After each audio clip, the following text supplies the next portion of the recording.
All right, so when we left off, they were going on their rant about Joe Mixon. So now let's see how they finish out. And it matters whether we think that there's any part of us that's saying that we care more about the NFL because now we know he'll get really rich for it, right? Granted, we needed to see the video to really know, but a lot of people were saying it's okay, he got a second chance. Now we're making him go through the whole thing all over again for the NFL. Maybe in part because we're like, do you deserve to be making millions of dollars and held up in front of people as some sort of idol? Yeah. Are you deserve to be held up in front of millions of people as in regards to anything?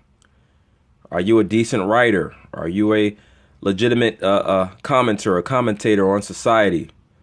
All right, can you name an article that you've written that has been commended for anything? What have you done? I didn't say who have you done to get to where you're at. I said what have you done. I'm sure the list of who you've done will be much longer than what you've done.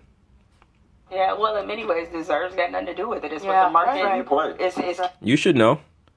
You should know what it's like to get things that you don't deserve. Deserve has nothing to do with it. I agree. Because if we were actually going to evaluate Joe Mixon on what he deserves, he does deserve to get drafted by the NFL based on his skill level and the fact that in a court of law, he's been relatively exonerated. He's on probation, but he's not been convicted of any form of crime. And the only reason why he was put on probation, relative probation, is because of the how much that issue has been broadcast by the media.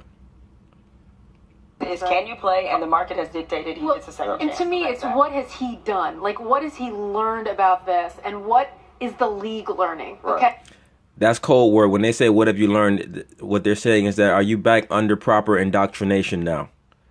Have you learned that under no circumstances, even when a female attacks you, are you permitted to hit her back? And once again, let me establish that he clearly was out of control mentally, most likely because he was drunk. Because if he was in control, he wouldn't have even been out at that hour as a prospective professional athlete. He should not have even been out at that hour. Right? If you, like I said before, if you're still up at 1 a.m., you should be getting up in some ass or something like that. You know what I'm saying? You should not be out putting yourself in those type of positions. So that's the reason why he ended up in the situation that he ended up in. But when a female like this says, "What have you learned?" what she's really saying is, have you accepted the fact that I'm your God?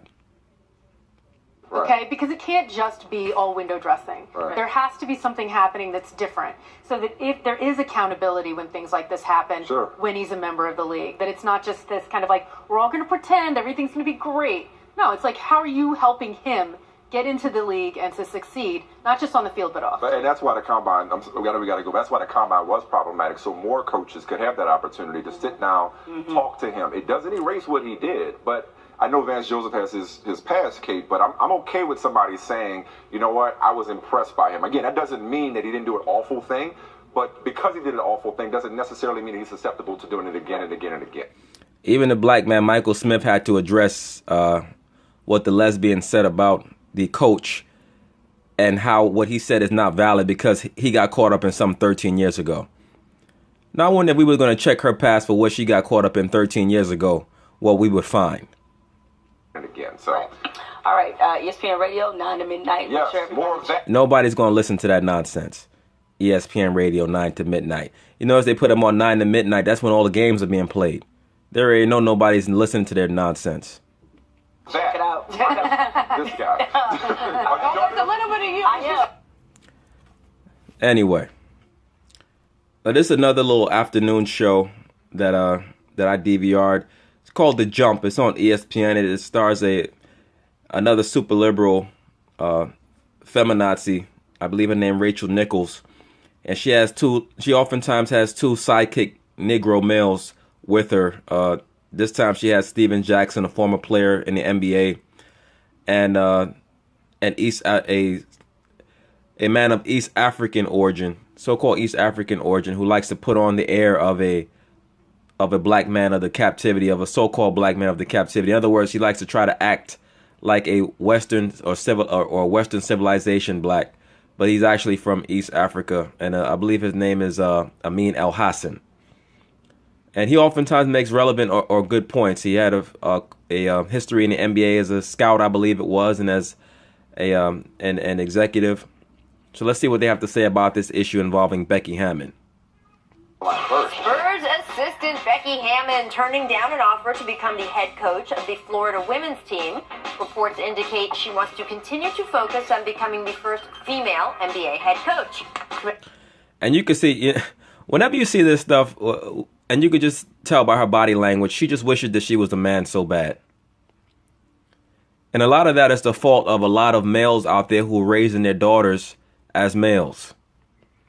You know, in the Candace Wiggins video, I got some backlash from certain black males, especially, who talked about how their daughters were playing basketball and yada, yada, yada. You have to understand something. I'm not going to tell anybody how to raise their child or their daughters. Right? Whatever you do is what you do. But when you put your child through a certain curriculum, whatever that may be, that's going to lean their functionality a certain way. Like right now in Hollywood, what they're doing right now is they have this program where they're raising children in the opposite gender. So like, for example, Charlize Theron is raising a couple of her children. I can't remember how many she adopted, but she's raising one who happens to be a black boy, so-called black boy, as a girl. I believe Gwen Stefani has a child that she's raising as a female, even though he's a male. And the Jolies, they had a daughter that they were raising as a boy. They're doing that as experimentation, right? They have this asexual agenda, right, where there's no gender. Like Will Smith's kids say that they don't have a gender. That's part of the worship of the god Pan. I'll touch on that later. But in the Hollywood circles, in the entertainment circles, they worship the god Pan, or as some of the people who are in the quote-unquote conspiracy realm called Baphomet. But it's really the god Pan. And it goes back to ancient Egypt, the god Ptah. All right? The god Ptah was the god of fertility. He was always depicted with an erect phallus. Right? That's where we get the name Peter from. Right? The name Peter means rock, as anybody who knows the scriptures knows. That comes from the Egyptian god Ptah. All right. He was always depicted with an erect phallus. Supposedly the sperm of his phallus is what created the other gods. That's also where you get the colloquialism of the male penis, Peter, from. Right. Now, Ptah went on to become known in Greece. When the Greeks adopted his worship, he became known as Pan. He was the half man, half goat. Who lived out in the forest, and he played the pipes. And when he played the pipes, he would attract children to him, and he would engage in pederasty, meaning sexual intercourse with those children. All right. Children would become lost whenever he played the pipes. They would leave their homes and they would go out to the forest, and he would engage in sexual intercourse with them. All right. The god Pan. So now in Egypt, like I said, ancient Egypt, he was known as Ptah. In Greece, he was known as Pan. That's where Disney got the character of Peter Pan from, or the original writer, I believe his name was J.M. Barrie. He was also a pedophile, allegedly. All right. So that's where, everything is connected on a string. So that's where we get the term pansexual from today. A pansexual is somebody who likes all sexes. They engage in everything, male, female, animal, whatever. All right, that's the agenda, or one of the main sexual agendas of the so-called quote-unquote elite. All right, so that's why every time you turn around, they want to put males in female positions. They want to put female in male positions. They want to bring the children into it. Right? Pan, the god Pan, also played the Pan pipes. All right, he was known as the piper. He would lure children in with his pipes. Remember Peter Pan. He had the Lost Boys. All right. Peter Pan is a watered down pedophile figure. All right. I believe R. Kelly also called himself the Pied Piper. All right. Now we all know his relationship with children, particularly young girls, I should say. But anyway, not to digress. Let's get back to this story. Let's see how they cover it, and let's see how this female Rachel Nichols, how she conducts herself with her two cohorts. Commissioner Adam Silver saying he believes there will be a female head coach. You can look at this guy and see he's a homosexual. I mean, who can't see this? Allegedly. I believe that's next to him. I believe that this is his so-called wife. Head coach. wants it to happen, quote, sooner rather than later. What do you think of this? I think it'll happen, and I think it'll be Becky Hammon. Here's the thing. You think? It's obviously going to be Becky Hammon. Who else is it going to be? For me, what I've observed, players, when you see someone walk in the door and say, I'm your new head coach, and you haven't worked here before, if you're an ex-NBA player, they're going to give you a benefit of the doubt. Mm-hmm. Now, you're going to have to prove that you know your stuff, and if you prove that you don't know your stuff, then they're going to tune you out.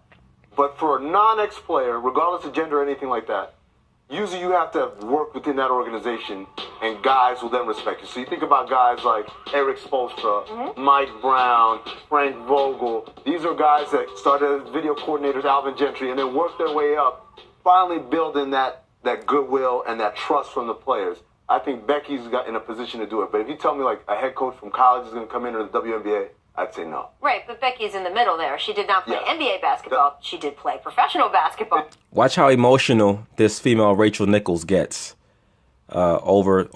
I mean, and these guys, they try to tell her the truth, but in a watered down way. Because of course, like I stated earlier, they have to guard her feelings because number one, this is her show. So they have to try to guard her feelings, knowing that they're talking to a female and also they're on her show.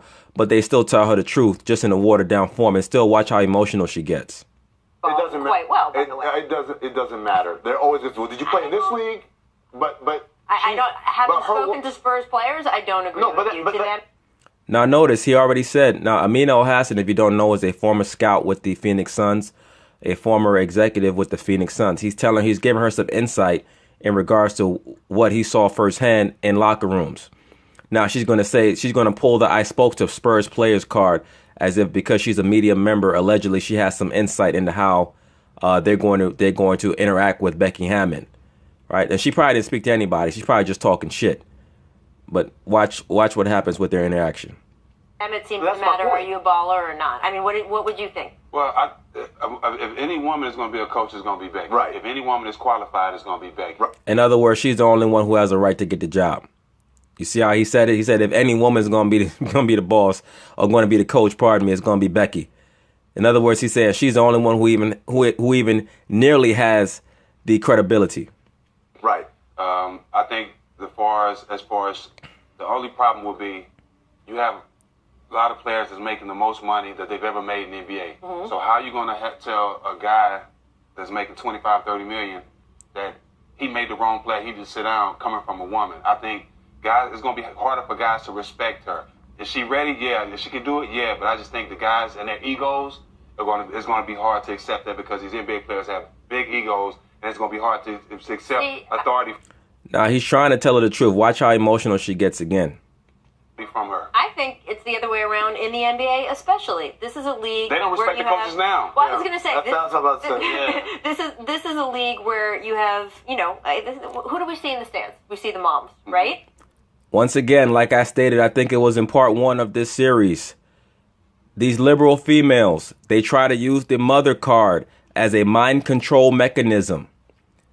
You can accept a female as your coach because you had a mom, right? Liberal females actually believe that they should be held in the same esteem as your mother. Why is that? Because they know that the mother has an emotional connection to you from the umbilical cord.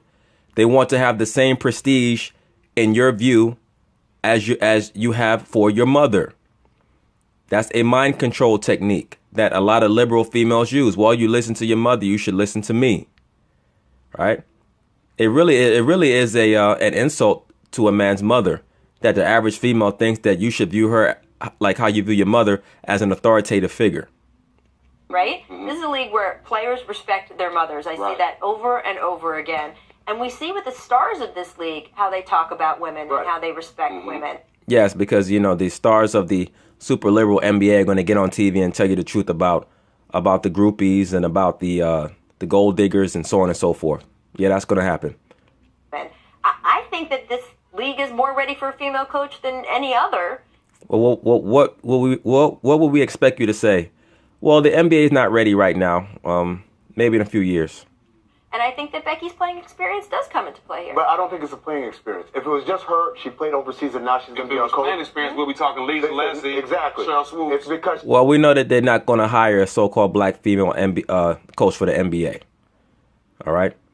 If there's going to be a first female coach, it's going to be a so-called white woman. We already know that. All right, now look at Rachel Nichols' face. She's looking heated right now. She's getting heated right now because she's like, "You two niggers, you are supposed to agree with me." She's been working in the coaching staff. You have the pop glow on you as well. And anyone who's associated with that organization gets respect. You're an angel. Absolutely. All right, it's time for Make or Miss. Right, so that's it on this series. Anyway, brothers, in summation, what do I believe is going to happen? I believe that Popovich is going to step down from coaching the Spurs in the next 2 to 3 years. He's going to keep Hammond on staff, and eventually she's going to take over as coach of the Spurs. By then, they will have indoctrinated Kawhi Leonard into accepting her as an authoritative figure, and he will try to bring his play on the court. They will try to use him to help bring validity to her as a coach over men. Eventually, it's going to fizzle out because it's just unnatural for men to follow a woman, and she's going to go by the wayside, and we won't see any more female coaches in the NBA. That is my prognostication for that. All right. So anyway, brothers, peace.